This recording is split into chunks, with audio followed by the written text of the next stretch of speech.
Joj, bože. Evo meni novog društva. Dečak je u pitanju. Joj, pa presladak si. Da. Presladak. A evo gde se nalazi mama sa mačićima. Evo, daću ti. Evo. U grožđu.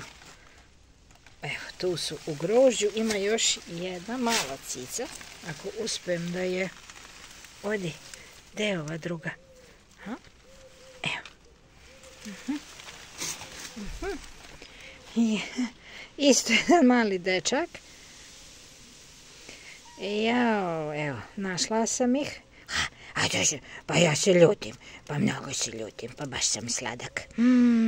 Pa jako sam sladak kad se tako ljutim. Ajde, da te čujem još malo.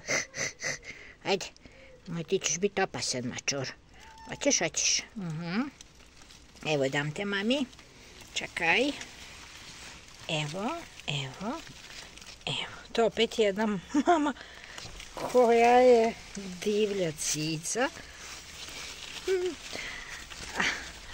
Ali prihvata, eto koliko toliko, da je malo pomilujem i donesem joj hranu. Evo, stavila sam joj i ovu majicu tu da je bude toplije. A, dobro mama. Aha. Jeste, dobra mamica. Dobra mamica sa bebama, pa da.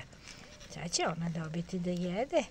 Jeste. Niko neće dirati ove tvoje male cicuške. Ma da, pa eto vidiš.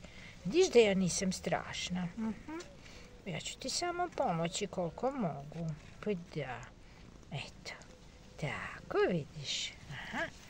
Joj, mali dudoši. Pa baš su mali dudoši.